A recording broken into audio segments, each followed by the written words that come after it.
Dans le cadre de l'opération Al-Mahou, menée sur la rive gauche du fleuve, les forces de défense et de sécurité ont fait face à plusieurs incidents notables ces derniers jours. Le mercredi 19 février 2025, en fin d'après-midi, une unité de la patrouille régionale des FDS a été prise pour cible par des terroristes dans le secteur de Sakwara. Ces assaillants, dissimulés parmi la population civile, ont ouvert le feu sur les forces de sécurité, provoquant la mort de 5 soldats. Malgré une réaction immédiate, les opérations aéroterrestres de recherche n'ont pas permis de localiser les auteurs de l'attaque qui ont probablement réussi à se fondre parmi la population. Les plus hautes autorités de l'État présentent leurs condoléances aux familles endeuillées et réaffirment leur engagement à traquer et neutraliser les responsables de cet acte odieux. Elles saluent la résilience et le courage des FDS ainsi que des populations qui font preuve d'une détermination sans faille face à la menace. Parallèlement, lors d'une mission de reconnaissance dans les zones de Eza et Tibarkawen, les FDS ont procédé à la fouille d'une concession suspecte.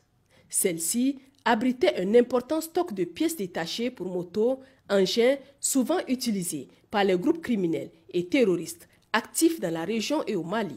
Des mesures immédiates ont été prises pour détruire le stock et neutraliser ce point de ravitaillement, perturbant ainsi les chaînes logistiques des groupes criminels. Le jeudi 20 février 2025, au petit matin, une unité des forces de sécurité, exploitant des renseignements précis, a intercepté 3 motos transportant une importante quantité de drogue dans la localité de Derey-Bongo, située dans le département de Kolo. 2 des conducteurs ont abandonné leur moto et pris la fuite, tandis que le 3e a été interpellé.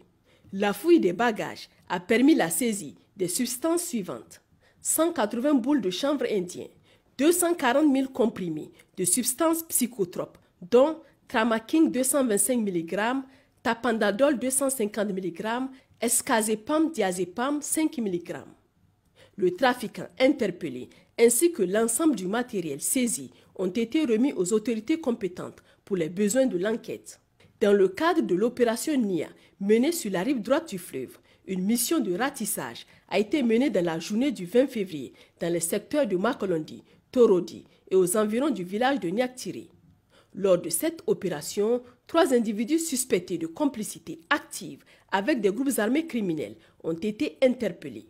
L'analyse de leur téléphone portable a mis en évidence leur implication directe dans la coordination avec des terroristes, notamment pour la pose de mines artisanales sur des axes stratégiques empruntés par nos patrouilles. Par ailleurs, une intervention rapide dans la même journée du 20 février a été déclenchée dans le village de Gero-Bangia, situé à 5 km au nord-ouest de Foneko, en réponse à une alerte signalant une incursion ennemie. Les criminels, après avoir pillé du bétail et incendié des habitations en paillotte, ont tenté de se replier vers Taratakou à l'approche des forces déployées. Une poursuite a immédiatement été engagée, permettant l'interception de 2 convoyeurs du troupeau et la récupération des animaux volés. Ceux-ci ont été restitués à leurs propriétaires légitimes, renforçant ainsi la confiance des populations envers les forces de défense et de sécurité. Dans le cadre de l'opération Chara, le 21 février, au cours d'une patrouille de surveillance du pipeline, une unité des forces de sécurité a découvert 2 engins explosifs improvisés à environ 2 km du village de Kamri, situé non loin de Nkassari. Ces engins avaient été placés sous le couvert de l'obscurité par des assaillants dans l'objectif manifeste de piéger les unités d'intervention et de perturber la sécurité de cette infrastructure stratégique. Grâce à une intervention rapide et efficace d'une équipe de démineurs, les engins ont été neutralisés avant qu'ils ne puissent causer des dégâts. Cette découverte témoigne de la nécessité d'une vigilance accrue dans cette zone sensible. Face à ces tentatives de déstabilisation, une collaboration étroite entre les forces de défense et de sécurité et les populations est essentielle. Chaque citoyen doit rester vigilant et signaler toute activité ou tout objet suspect. La sécurisation du territoire et la protection des infrastructures stratégiques sont une responsabilité collective. De plus, en milieu de semaine, la brigade de recherche de la gendarmerie de Tawa a procédé à l'interpellation d'un individu soupçonné d'être impliqué dans des activités néfastes en lien avec une organisation criminelle. Selon les renseignements obtenus, il serait actif dans le ravitaillement en carburant et la transmission d'informations aux groupes armés. Des enquêtes approfondies sont en cours afin d'établir son degré d'implication et de recueillir les preuves nécessaires pour les suites judiciaires. Dans le cadre de l'opération Yerda, menée dans la région de Maradi, les services de renseignement ont signalé la fuite de 2 bouchers du Nigeria vers le Niger. Ces derniers, soupçonnés de complicité avec des bandits armés, ont quitté le village de Tumfa, transité par Djibia, avant de se réfugier à Dankano au Niger. En réponse, une unité des forces de sécurité basée à Tankama a lancé une opération qui a conduit à leur arrestation.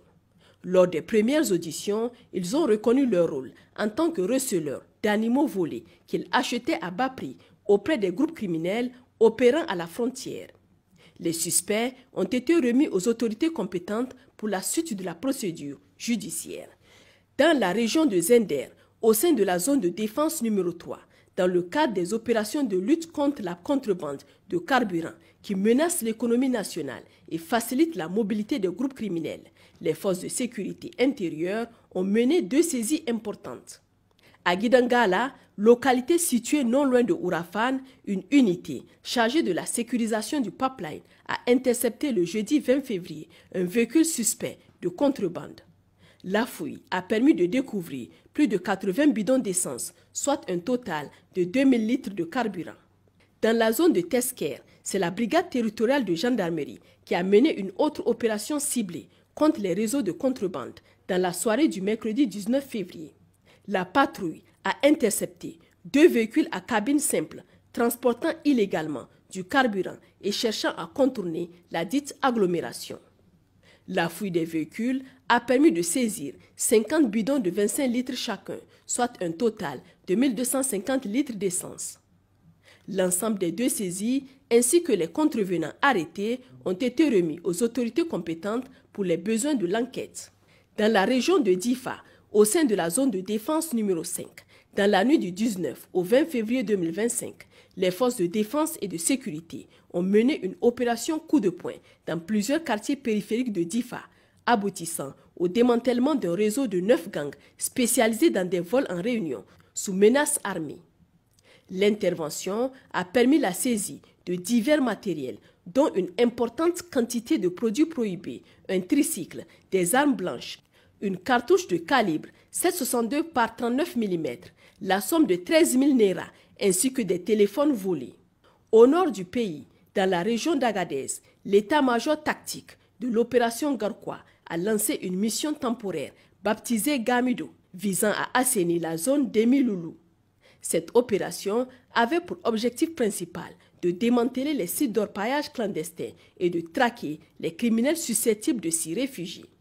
Au cours de cette opération, 6 malfrats ont été appréhendés, 2 motos détruites et plusieurs cartouches en vrac de calibre 7,62 par 39 mm saisies. Les interpellés et le matériel saisi ont été mis à la disposition de la brigade de Chirfa pour la poursuite de la procédure. Chers concitoyens, la lutte contre l'insécurité est un engagement permanent. Les FDS poursuivent leurs opérations sur le terrain pour neutraliser les criminels et garantir la sécurité des populations, et aucun sacrifice n'est de trop pour sa nation. Votre rôle est essentiel. Nous appelons chaque citoyen à faire preuve de vigilance et à signaler toute activité suspecte dans son secteur. Une ligne verte est mise à votre disposition pour faciliter la communication avec les forces de sécurité. Pour les forces armées nigériennes, le 40-40. Pour la gendarmerie nationale, le 40-00. Pour la garde nationale du Niger, le 280. Pour la police nationale, le 83-83. Vive le Niger, libre et souverain. Vive les forces de défense et de sécurité. Vive les citoyens résilients et engagés.